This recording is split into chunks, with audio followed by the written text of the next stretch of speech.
finesse fishing techniques that we have for catching bass, there's probably none that's more successful and versatile than a drop shot rig. And you know, drop shot rigs have been around now for quite a while, and a lot of anglers are really starting to use the drop shot in their arsenal. But it's pretty complex in that it's really a technique that there's specialized hooks, specialized weights, special rods, special weights, different baits that we fish. And I kind of wanted to go through some of the different components and kind of break it up and make it a little bit more streamlined, a little bit more simple to understand all the different elements that go into fishing a drop shot rig. And the first thing is how do you actually assemble the drop shot rig? And if you think about this, with every other type of hook, bait, weight combination, the lead weight or the tungsten weight is always in front of the plastic. So every time when you move that type of a rig, whether it's a Texas rig or a Carolina rig or a split shot rig, the weight always governs where the plastic goes. On the other hand, drop shot rig is totally opposite. The weight is actually used as an anchor to secure the bait or keep the bait somewhat near the bottom. The hook is suspended up your line, and then the bait is attached to the hook. And it's a great bait for not only throwing out and fishing along the bottom horizontally, but it's also a great vertical presentation as well. If I'm looking at my fish finder, looking at my graph, and seeing fish down there at the bottom, I can drop that drop shot rig straight down to those fish and be able to hopefully trigger a strike. So for this particular segment, I'm going to stress upon the hook and the weight and show you guys a really simple way of being able to tie this rig. In years past, within as close as a couple of years ago, the only way to really tie a drop shot rig was to take a small light wire hook, like a number 2 size hook, and tie a Palomar knot and leave a big long tag in where you would secure your weight, and then run that tag back through the hook. And I'm sure those of you who have fished a drop shot rig know how to tie that particular knot.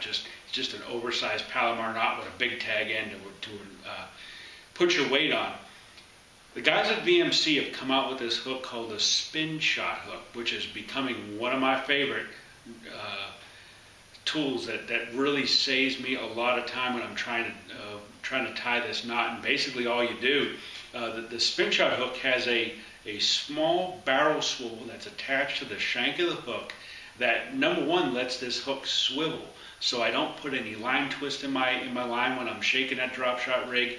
And also, it allows me to tie this a whole lot quicker. So on the bottom loop right here of the barrel swivel is going to be my tag ends, and I may want that 10 inches, 12 inches, 15 inches, however long I happen to want to make that. And sometimes I'll make it a little bit longer, and now I can slide my drop shot weight up and down, and it gives me a little bit a little bit of leeway if I need to change my leader really quick. So on the bottom eye of that barrel swivel, I'm going to tie my leader.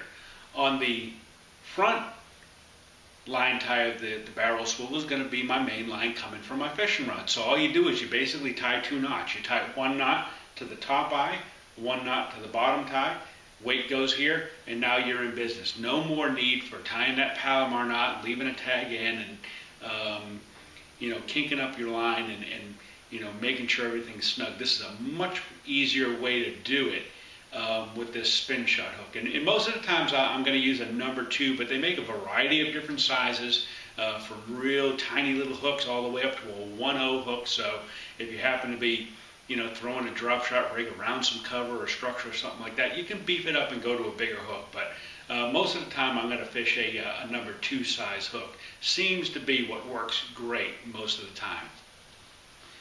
The other thing that's, of course, this has been around since drop shot fishing started, is the type of weight that we fish. And it's important that you fish one of these drop shot style weights that have a little swivel clip on the end. That way your weight can spin as well. And this combination of the weights being able to spin and the hooks being able to spin really eliminates a lot of line twists. So That's an awesome tool right there. And standard round tungsten drop shot weight, anywhere from a 1/16 of an ounce all the way up to 3/8 of an ounce. And I try to fish as little weight as I can possibly get away with and still have contact with my bait. That's pretty important. I may, alternate and try different size weights depending upon wind and current and depth of water that I'm fishing. But whatever the case, I want as small a drop shot weight as I can possibly get away with, because all that weight's doing is just holding that bait in position, holding it near the bottom, and I want to choose the appropriate weight for getting that done. So most of the time I'm going to fish a round style weight, but on occasion I will fish a barrel or a really thin style weight. And I like this particular weight when I'm fishing in and around maybe some scattered grass on the bottom if it happens to be deep, or some scattered brush. This weight will get hung up far less than this round weight will in and around brush and heavy cover and wood and trees and standing timber and things like that. So I will have some of these cylinder style weights in the boat too, in various sizes and weights, along with the round style drop shot weights. So a couple components that'll make your drop shot fishing a whole lot easier. Choose the right weight, choose the right hook, and you'll be halfway there to learning how to master all the different components of the drop shot rig. I'm Mike DelVisco, and I'll see you on the water. And for more bass fishing info, log on to FINS'nTALES.com or like them on Facebook. Fins and Tales, your hotspot for bass fishing stories, videos, people, places, events, how-tos, product reviews, and so much more.